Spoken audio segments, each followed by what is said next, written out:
Hola, buenos días. Mi nombre es Ignacio. Soy estudiante de la licenciatura en Psicología en la Escuela UAL Villa Victoria. Mi grupo y yo elaboramos una revista científica como proyecto en la materia de orientación educativa. Esta revista se llama El Mundo de la Psicología y lleva como 4 puntos principales o temas principales. Lleva hábitos para ser un estudiante exitoso, en este caso serían hábitos de estudio. Luego, en otro tema importante, lleva hasta dónde puede llegar el acoso escolar. Y otro tema sería descubre si tienes alguna enfermedad mental. Y el último sería qué es la esquizofrenia. Estos serían los 4 principales temas de nuestra revista. Ahora, en la segunda parte pusimos una hoja como editorial, y esta se compone de una pequeña frase donde nos explica que el mundo tiene una mínima idea de lo que es la psicología, pero no al 100%. Digamos que el mundo tiene la idea de que el psicólogo es el que se encarga de estudiar las enfermedades mentales, pero no conoce, por ejemplo, que un psicólogo se desplaza en la rama de la educación, como en la orientación, digamos, como orientador en las escuelas. En recursos humanos serían algunos aspectos que pusimos nosotros en nuestra editorial. Bueno, y en la tercera parte la compone el índice. El índice está formado por una portada, la editorial, el índice, luego ya vienen los temas que mis compañeros los van a abordar un poco más a fondo. Yo, por ejemplo, se los diré así breve de lo que compone la revista. El primer tema sería concepto de psicología. El segundo sería reseña del libro de psicología educativa. Y luego el tercero serían los 10 hábitos para ser un estudiante exitoso. Otro sería TDAH. Y luego en otro tema hablamos del Gran Piaget y sus aportaciones. Y luego en otro tratamos una noticia sobre la inversión de la orientación académica y profesional clave para superar la crisis por COVID-19. Y luego en otro tema abordamos trastornos mentales, acoso escolar. Bueno, y hasta el último serían nuestras referencias bibliográficas, y de estos temas se compone nuestra revista. Bueno, yo los dejo en manos de mis compañeros y espero hayan entendido las partes que componen la revista, y pues nos vemos más adelante. Muchas gracias. Bueno, en esta parte yo les leeré un artículo sobre los 10 hábitos del estudiante exitoso. El primero es: determina un lugar y momento del día para estudiar.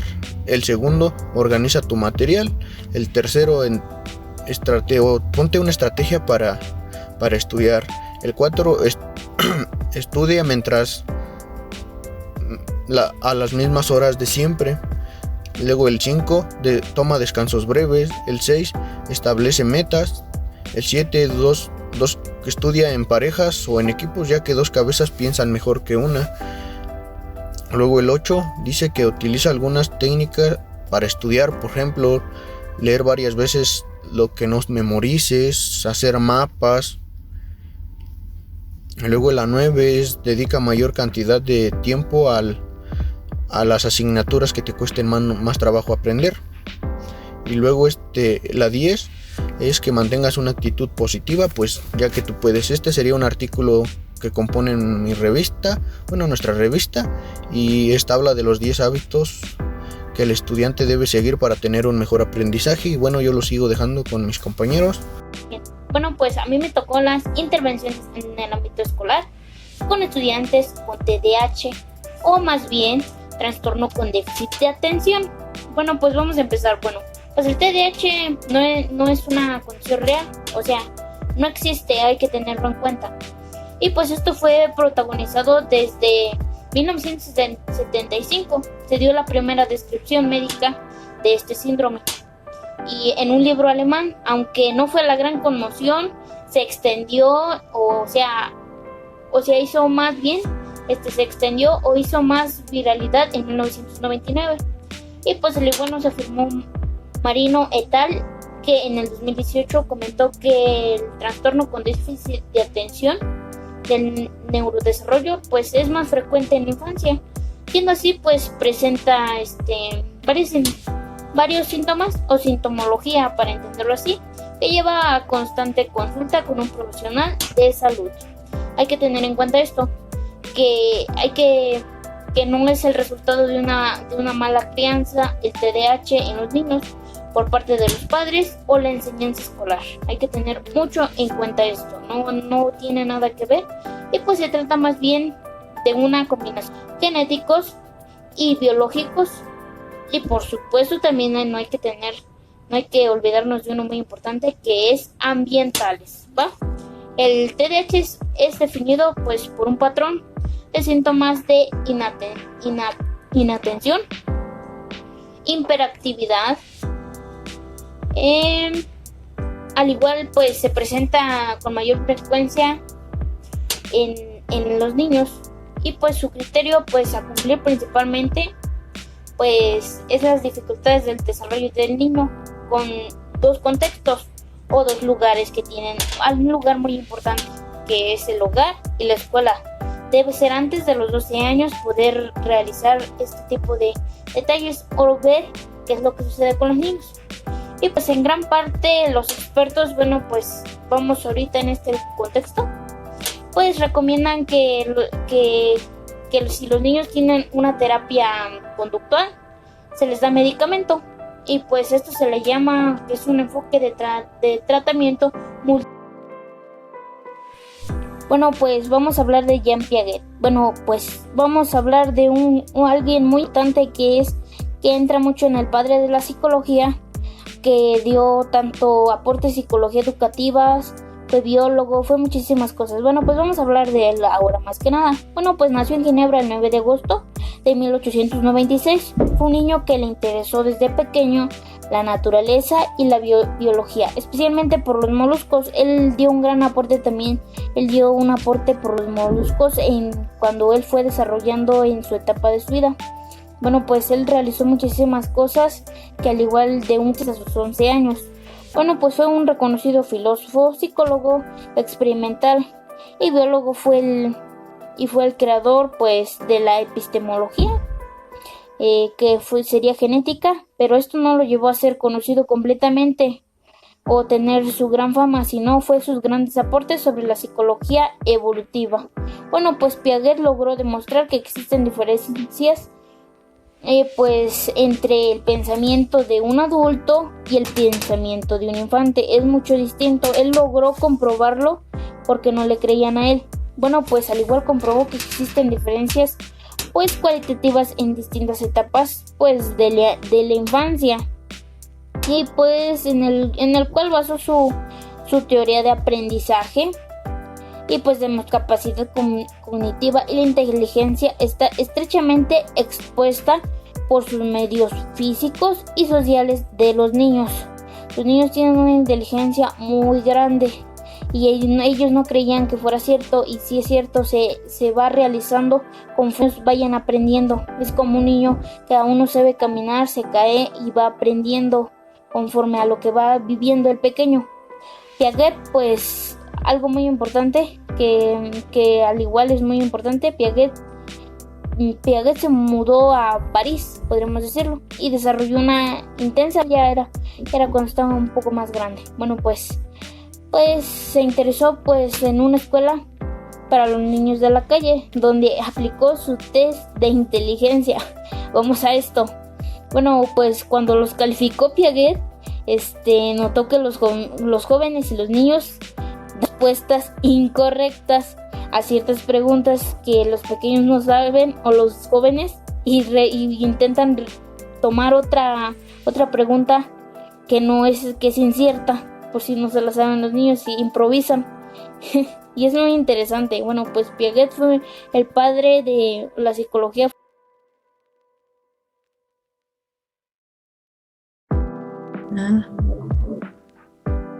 Mi nombre es Daniela Yamilet Villegas Cruz, y mi aportación para la revista que se nos solicitó fue una noticia acerca de la inversión en orientación académica y profesional, la cual nos dice que es clave para superar la crisis post-COVID.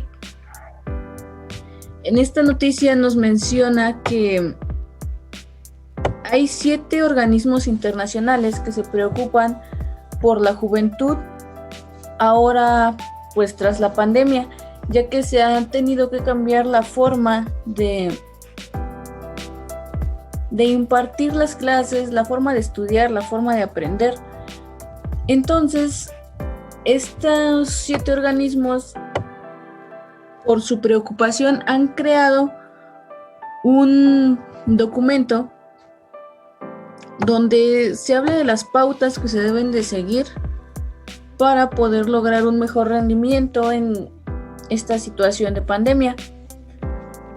Además de que se nos dice la importancia de la orientación en nuestra formación académica y profesional. Esta noticia va más enfocada a jóvenes de preparatoria y jóvenes universitarios.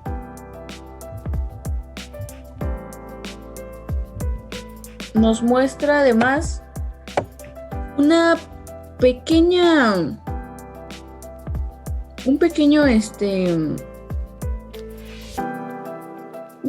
panorama de cómo es que se está trabajando tras la pandemia y cómo han incrementado, pues, que muchos alumnos han dejado la escuela por la misma situación.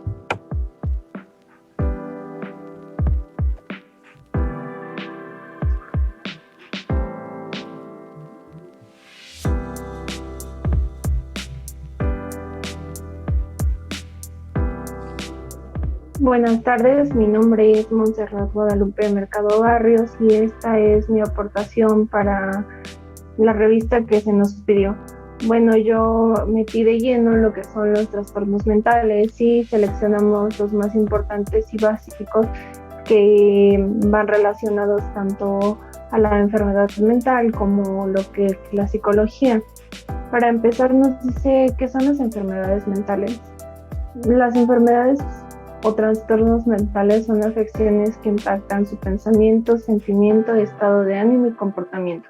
Estas influyen principalmente en lo que es la personalidad o atacan generalmente lo que es directamente la mente. Vamos al primer trastorno mental que se puso como uno de los más importantes fue la esquizofrenia. Nos dice que este es un trastorno mental grave por el cual las personas interpretan la realidad de manera normal. En sí, esta enfermedad influye mucho en lo que es a veces delirios, alucinaciones y va construyendo o van formándose otros trastornos graves. Nos dice que los síntomas de este generalmente es empezar con las alucinaciones, comportamientos y emociones no necesarias. Aprenden que sean muy violentos, que se comporten de manera agresiva por cosas que no ameritan que se porte de esta manera. Habla desorganizada, también es uno de los principales síntomas. Bueno, pensamiento de la cognición, comportamiento y emociones. Los signos y síntomas pueden variar, pero generalmente implican fantasías, alucinaciones o habla desorganizada y reflejan una capacidad deficiente de vivir normalmente. Generalmente las personas que padecen este trastorno ya no son en realidad personas normales, sino que creen a veces que los están siguiendo, que son perseguidos por alguien, que alguien los quiere matar. Incluso tienen otro tipo de reacciones o de síntomas referente a esta enfermedad conforme va avanzando. Generalmente pues ya el tratamiento es médico. Y bueno, generalmente los pacientes que padecen esquizofrenia sufren discriminación de muchas personas al no ser una persona normal.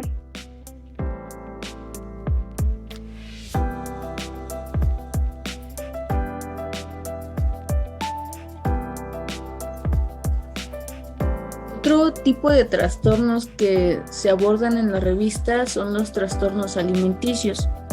Estos trastornos son afecciones graves de salud mental, implican problemas serios sobre cómo se piensa sobre la comida y la conducta alimenticia.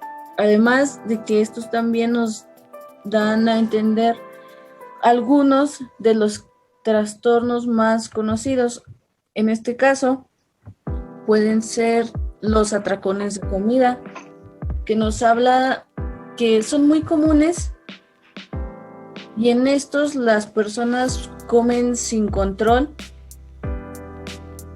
y después tienen sentimientos de culpa, tienen también sentimientos de vergüenza y de angustia, por lo mismo de que al momento en el que tienen su atracón, en ese momento sienten un placer, pero después de terminar con ese atracón, pues ya vienen estos sentimientos negativos. Existe otro otro que se llama bulimia nerviosa, y este también tiene que ver con periodos de atracones, pero luego se purgan con vómitos o usan laxantes. En este tipo de bulimia nerviosa también existe el exceso de ejercicio o el ayunar, y esto puede llevar a tener poco peso o al sobrepeso, por lo mismo de que estás causando un desorden en tu alimentación. Otro muy importante es la anorexia nerviosa. En esta nos habla que las personas evitan los alimentos y restringen su alimentación muy severamente. En ocasiones algunos tienden a comer cantidades muy pequeñas de alimentos, aunque es muy raro que llegue a pasar esto. Además de que la anorexia nerviosa nos puede llevar al sobrepeso o a que las personas estén peligrosamente delgadas. Nos habla que la anorexia nerviosa es un trastorno es el menos común de este tipo, pero es el más grave. Hablemos de las causas de los trastornos alimenticios. En sí, se desconoce una causa exacta de estos trastornos, aunque los investigadores creen que pueden ser causados por factores genéticos, biológicos, conductuales, psicológicos y sociales.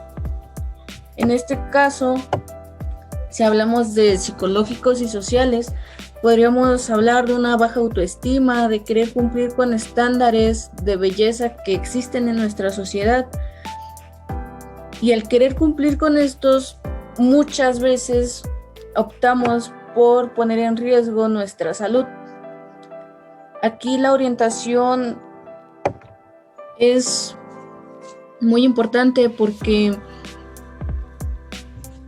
el orientador, como su nombre lo indica, puede orientar a esta persona a cambiar sus hábitos alimenticios, lo puede orientar a acudir con un psicólogo para que el psicólogo lo ayude y así podamos cambiar sus hábitos negativos por hábitos positivos que ayuden a la mejoría en su salud.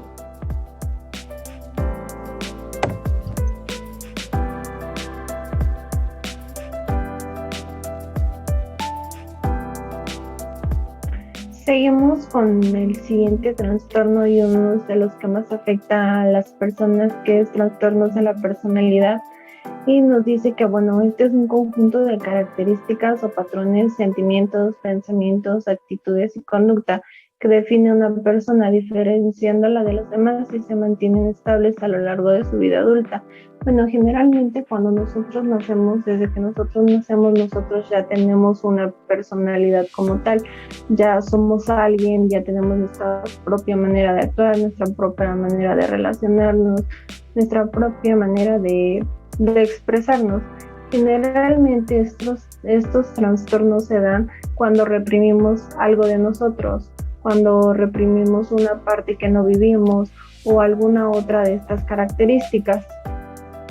Bueno, nos dice que cada persona al nacer tiene un cierto modo, su personalidad condicionada por la biología. Sin embargo, la personalidad cambia y se estructura con el paso del tiempo, ya sea por la figura de influencias parentales o sociales en general.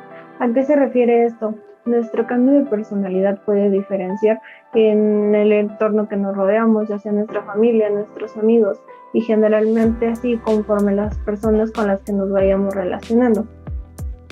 Generalmente nos dice que los trastornos de la personalidad afectan directamente a lo que es la persona. La persona puede crear otra identidad y ser totalmente diferente a la persona que conocemos o a la personalidad que le conocemos.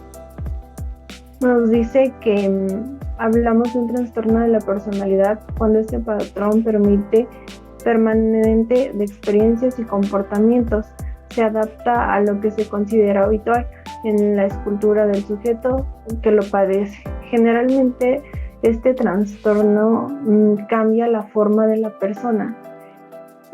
Los síntomas son que pues ya no es la persona que conocemos, actúa de otra manera, tiene otras actitudes, no es realmente su personalidad, sino que se agarró de otra personalidad totalmente diferente. El trastorno de la personalidad nos dice que provoca una gran inestabilidad afectiva y conductual que generalmente perturba mucho lo que es el área laboral, el área social, el área para relacionarse con las demás personas. Es muy difícil que una persona con estos trastornos pueda relacionarse de manera normal o natural con el resto de su entorno, cayendo así en que caigan algunos otros trastornos, ya sea de alimentación, de comportamiento, incluso en las drogas.